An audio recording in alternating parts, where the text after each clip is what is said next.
So basically I'm sweeping it out now. I've got it up on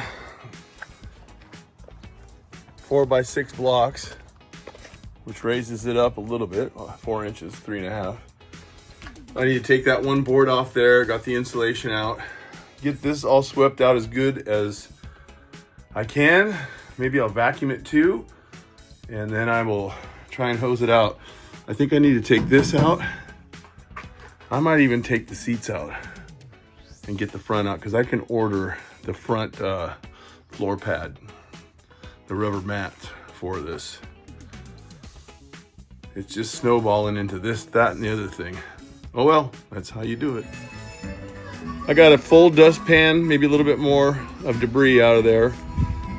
I've got it up on blocks, like I said. Tomorrow I'll take that box out, and then I'm gonna sponge this sucker all out. That'd be nice to have a nice little clean work area. All right, I got the vacuum out. I'm gonna vacuum it out the best I can. I don't know where the attachment is to make that smaller, but at least it'll pick most of it up. And then I'm going to wash it. Well, that's a bunch better. I'm definitely gonna have to take care of a little bit of stuff over here, rust-wise. I'm going to take this jack holder out, and I'm gonna cut off this tire rack, because I've got one for the back now. And then depending on how much time I have tomorrow and then what the weather is, I'll take that box out, and I guess I'm gonna go for the seats, and that'll be nice. There you go. Stay tuned. So far, the seats are out. Pretty nasty. The guy smoked cigars. There's a wrapper right there. Not too bad, but this is tore up. I'm hoping I can find the mat. I looked on LMC Truck before, and they do have a lot of stuff for Chevy vans and Ford vans, but they have carpet and not floor mats. And I want a floor mat, because this is gonna be for camping and muddy and dirty. So not bad. I'll clean this all up and then tackle that box, which is going to go away. I'm debating on whether to put my ice chest there on a slide or put the ice chest over there. So anyways, I'd much rather that be out, so you can go from inside the camper or the van to the back without getting out if you don't want to. Seats are out, and that little box console type thing is out. The bummer is, when he drilled it, the guy I bought it from drilled it, he must not have primed it or anything, so there's rust where the holes are. This is really bad right here. So I'm probably gonna have to try and cut it out and then patch it. That one's bad. There's rust way up here too that I didn't see. So it might have been getting moisture from under the doghouse also. So anyways, snowball effect. You take one thing apart and find out all kinds of others. But honestly, for a 1991, it's not that bad. So hopefully I can grind it down, cut it out, prime it, patch it, and be done with it. Good morning, Saturday morning. So I'm starting to grind out where all these penetrations were. There is a ton of holes in here. I'm gonna grind those out and use JB Weld. It's a little easier. This is all gonna be bed liner in here. This will be covered up to the edge of the wheel wells with plywood, so I can put my boxes and attach it to that. My boxes for my seats and my bed. But there used to be a platform in here with 2 wooden sliding drawers. I took all that out, and now I'm gonna rebuild it, obviously.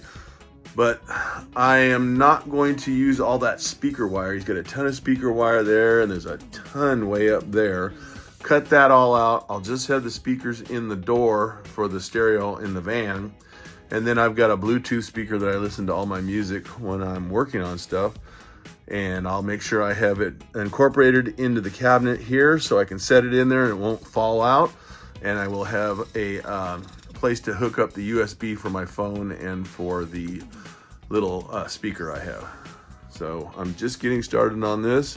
I'll probably have to go into town and buy some more JB Weld. My son had a little bit, and I'm just starting with this. I got everything ground out. My battery ran out. I've got a little bit more to do on the front where the bigger patch is, but that's gonna get welded in. So I'm going to attempt some JB Weld. I still need to take that off, and I will. But my son had some of this JB Weld Quick, and I had this JB Weld that I didn't know I had. So anyways, I'm gonna get started on that. Well, that wasn't too bad. So the stuff I had, I'll have to redo. They are sinking in. I did not put tape on any of these smaller holes, and it's so thin it was dripping through. But I did go through. They don't have holes all the way through. And then the black stuff is JB Weld, but it's like super fast drying. It sets up in 6 minutes, I think, and that way it's more pliable. But I got 98% of them. There's a few up in the very front I'm going to have to cut out and weld. Then I will get some more of this JB Weld and go over each one of these holes again where it's shrunken in, and then grind it out. And then I'm looking for the floor mat, and then there's like a little insulation pad that goes underneath it for heat. I'm looking for that, and then I will bedline this sucker. So not bad. It's not even hot today. It's cool. I wish the weather would stay like this. It's like 82. Perfect. Since I had all the tools out and the cardboard on the ground to crawl underneath, I figured what the heck, take that jack out. And then I pounded it down. It was really dented up for when the tire was blown out. And then I cut the center of this bracket out. So I'm going to try and do something that I can run this plywood down and get myself some framing, because there's not a whole lot to attach to. A little lip right here and nothing in the corner. So I'm gonna have to try and build some type of corner. But what the heck, I won't be working on this for a couple days. I'm going up north to the cabin for 2 days. My son and I are going in on another half of beef. So I'm going to get that and come back, and then I'll be hitting this hard again. So stay tuned for all the fun.